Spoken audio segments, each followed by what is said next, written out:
Picking up a 5-gallon bucket of sand, that's 50 pounds. And you do that all day long when you're making molds.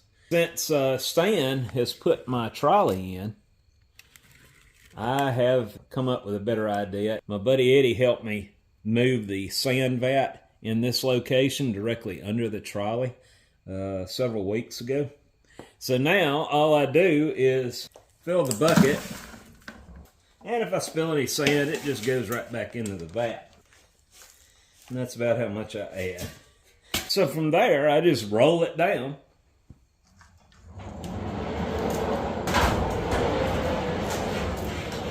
To the muller, which is right there. Of course, it's not directly over the muller, but I just open the lid and swing it right over.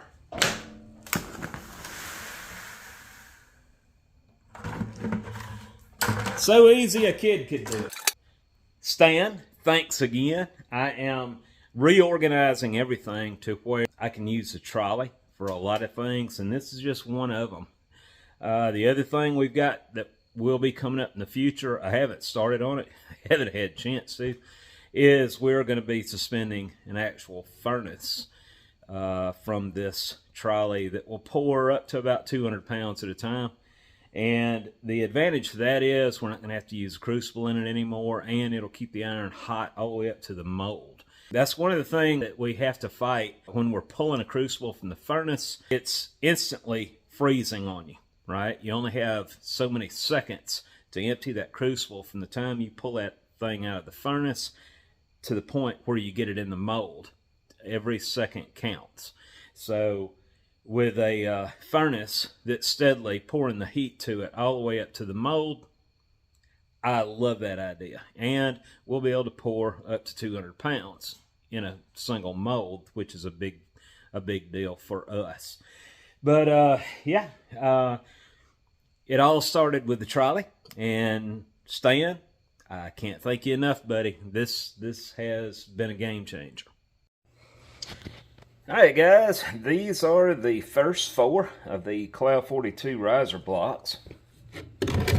Sorry. But anyway, I wanted to hurry up and get this job done because it's long past due.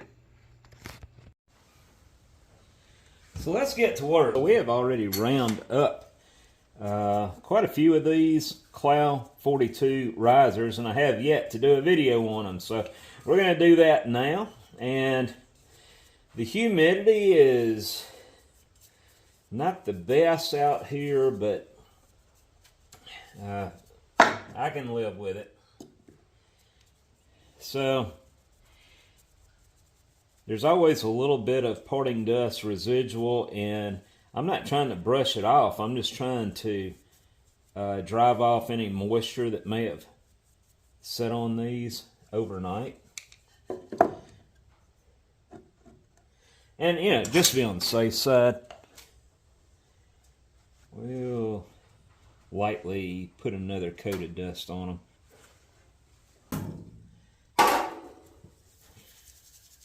And we're going to fill this up to about the baseline there with this sieve. So I've been riding my bicycle quite a bit.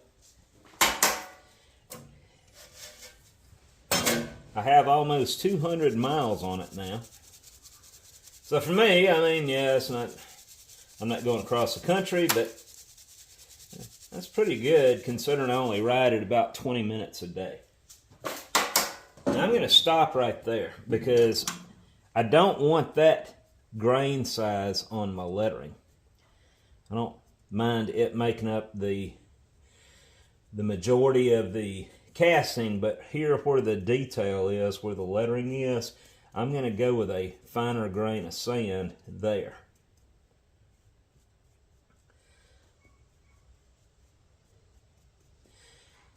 And honestly, you're not going to see that transition between the two grains.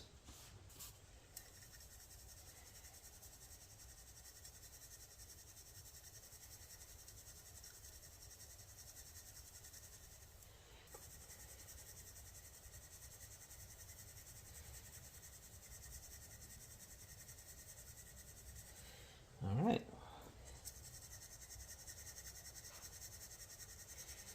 just going to lock that in down there a little bit. If you're wondering, this is a number 50 test sieve.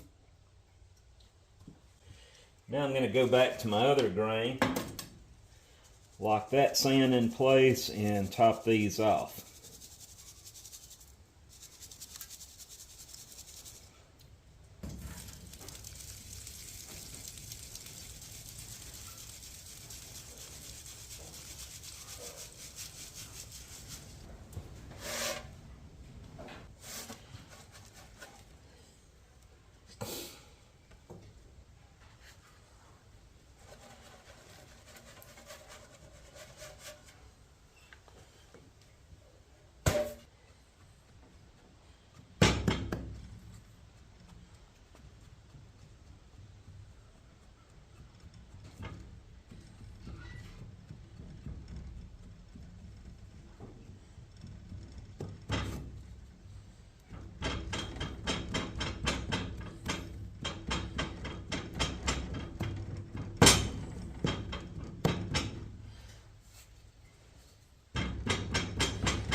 Glaze this just a little bit.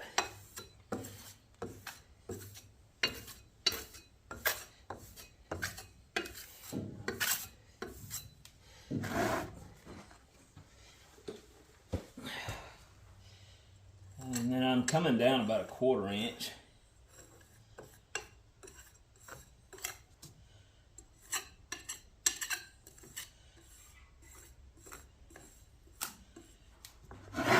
I'll just go all the way around and do that around the edges.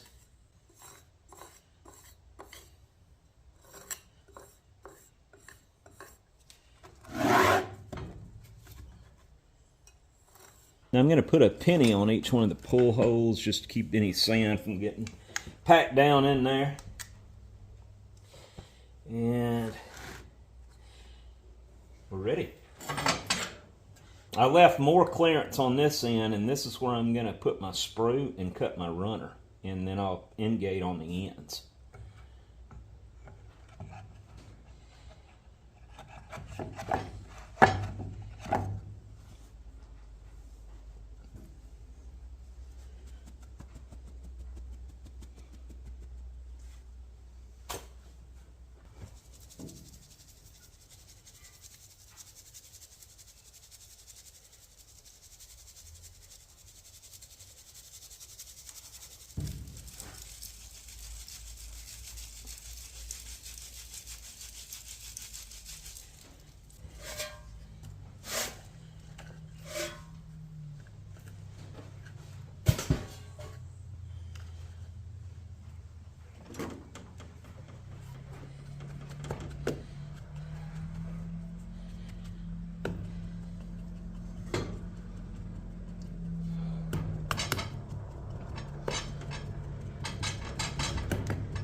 So the boxes for this shipment will be coming in sometime tomorrow. We will hopefully be at a point where we're shipping these now. I am going by first come, first serve. So whoever's on the first of the list, they get theirs first, and then it just goes all the way down.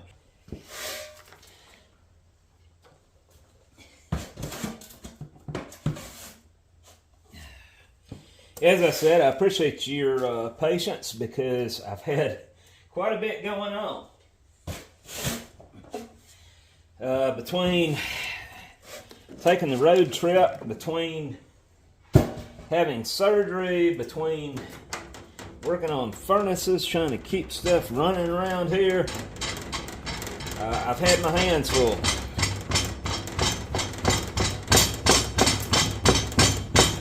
And we also, it's that time of the year, I am certified to, Josie and I both are, we're certified to check backflow preventers.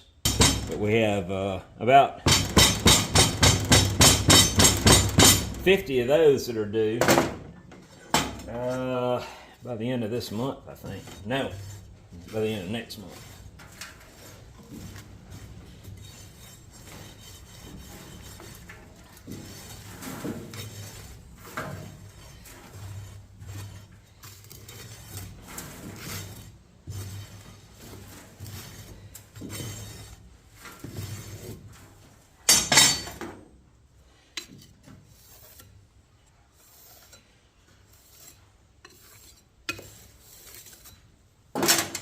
Alright, so we know our sprue is going here, so I'm going to go ahead and cut that part of it now.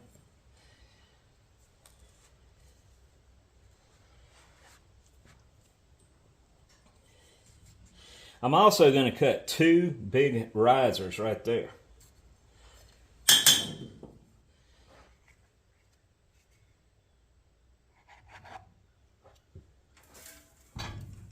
After I pull these two, I'm just going to dry this out, torch it, and we'll set it in place. Now, I don't wrap sideways on these. The patterns work really well as long as you wrap up. You can hear the difference.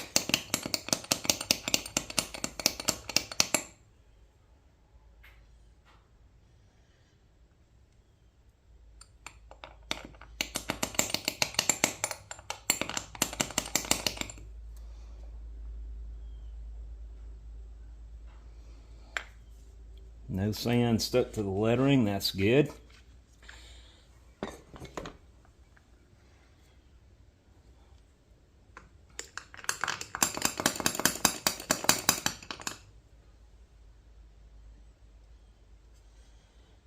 Clean pull again.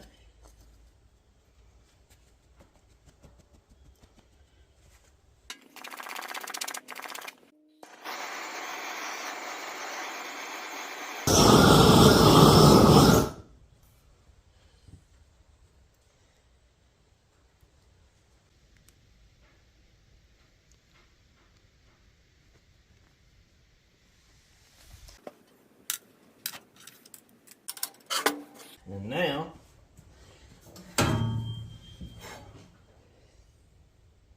told you, it's a big riser.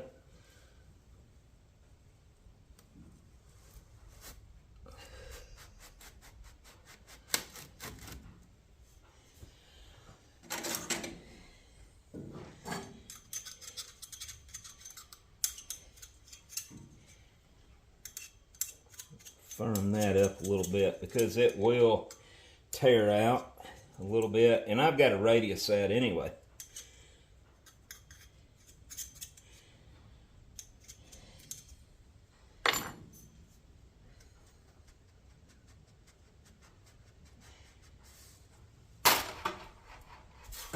Now I'm using a really long brass pipe for this because it helps me to keep the hole square.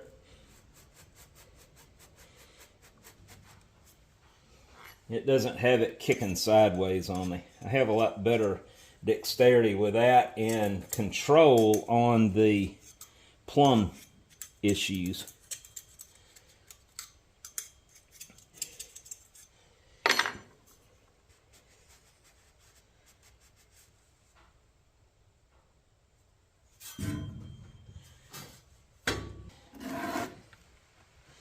Now I'm just going to round these out best I can, and I'll try to make sure I keep it on camera.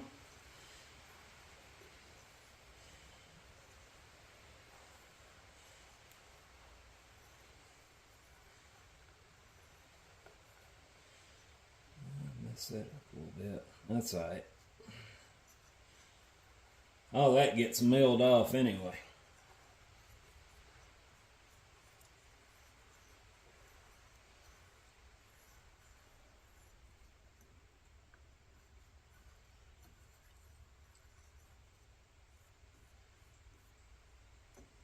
All right.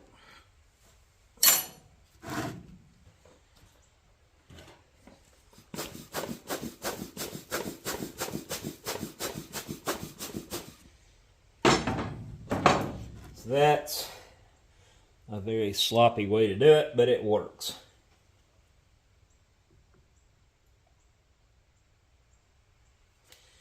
Now, I'm going to cut my basin.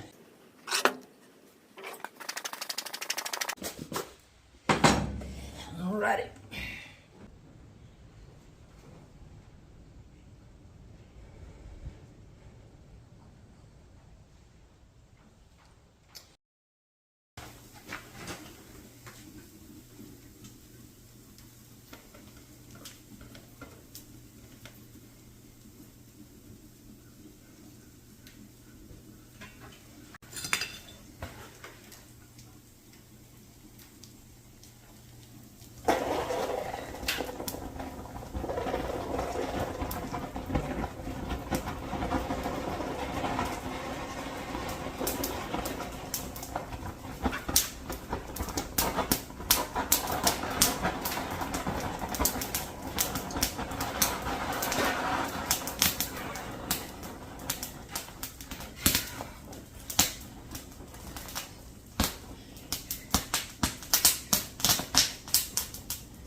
I wasted a lot of fuel and a lot of time making these molds.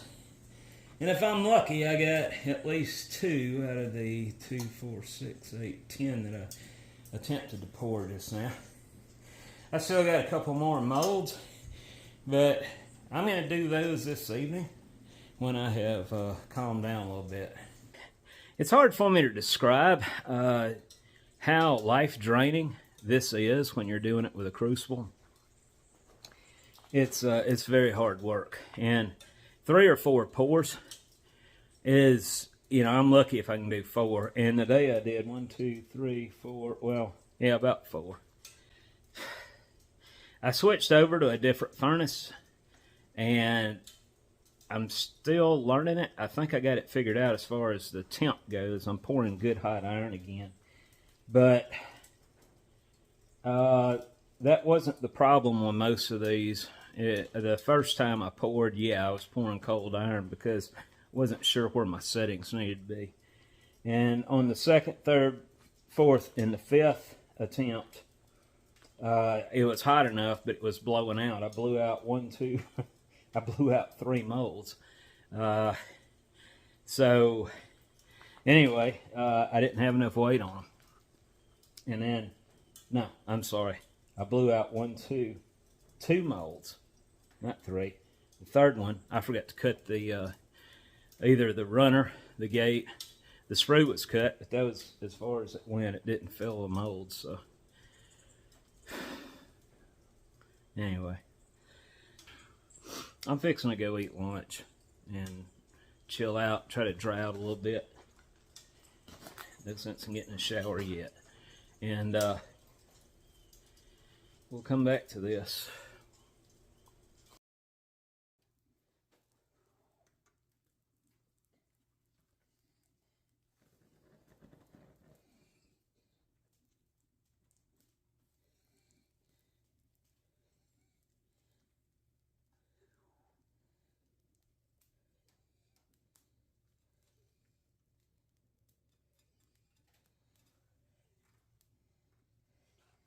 Finally, right at the end.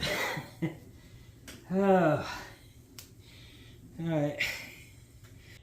Well, if each one of these had poured as well as this one, then I don't believe we would have had any problems. But they didn't. Well, my friends, things look a lot different today than they did yesterday. I just got back from helping my wife. We had 12 backflow preventers we had to inspect and test, and on top of that, we didn't get started until around 12 o'clock because I had to go get a CPAP fitting for myself. So yeah, considering how late we got started, we got quite a bit done. So as soon as I got home, which got to be about it was about 7 o'clock, I had time to break the molds, and I was very sick yesterday and very frustrated. But after I broke the molds, it turns out I got 6 good castings out of the 10 that I rammed, so it wasn't a total loss. As I said last night, I didn't have enough weight on the mold. Who would have known? Surely I thought I had enough weight, but no, I didn't. In the next week, I hope to have everybody caught up as I get to rolling on these. I've got the furnace dialed in now. I know exactly where to set it. It consumes a lot more fuel than it used to, but the melts, it takes me somewhere between 15 to 20 minutes to melt 40 pounds. So when you consider that, that's pretty good. But I do have a Tilton furnace that is on its way to being used. Andrew Alexander hooked me up with some big, huge ladles, which I'll never pour that much iron. They would make a great tilting, reverberating furnace. And anyway, I'm anxious to get these going and see how this works. It will it'll almost be like a diesel fired cupola, the bottom half of it anyway. But I'll show you more on that as we continue. As for the CLOUGH42 riser blocks, I'm going to go ahead and send an invoice on those. If you're watching this video and you're in the first group that signed up for one, you've already received an invoice. If not, check your email, and once we get paid, you get shipped that casting. And because, you know, we need to clear the floor, we got to get some of this stuff out. Friday, I won't be able to work out here. I'm doing something very important. Eddie and I are going to Vicksburg, and no, it's not for Project 2025. It is to help my buddy Kilroy. We're going to be putting flooring in. I'll try to shoot you a little video if Kilroy's okay with it, and share it with you on the next video. While we are there, I wanted to introduce Eddie to the AB reading rifle and let him get a look at what we're going to tackle for next year. After I announced this a couple weeks ago, an individual out of Pennsylvania reached out to me, and I don't know if I said when I was telling you about casting this cannon, but our biggest concern is how are we going to rifle this thing? Boring, I kind of had my mind made up I was going to let Keith bore it, but this guy reached out to me, and he told me that they actually bore and rifle cannons up in Pennsylvania, and the name of the company is Sneed's Artillery, I believe. And anyway, they reached out, and they want to be a part of this, and I'm thrilled. I'm just as excited now as I was when I first announced it. My intention was to cast this with a core in it. He advised me to stay away from a core and cast the thing solid. I was pushing my limits to cast it with a core because it's going to be well over 1,000 pounds of bronze. I got to put my noggin to work and think about this. We are going to do this one way or the other, even if I have to build a special furnace just to pull this off. By golly, we're going to do it. There's going to be some obstacles that we have to overcome, but that's my daily life out here. But anyway, I hope y'all enjoyed the video, and I hope you have a great week, and I'll see you later.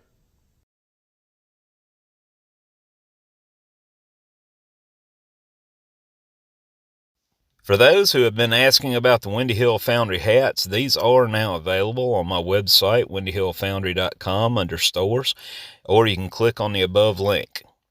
These are on the pricey side, but keep in mind the shipping is included. Have a good day.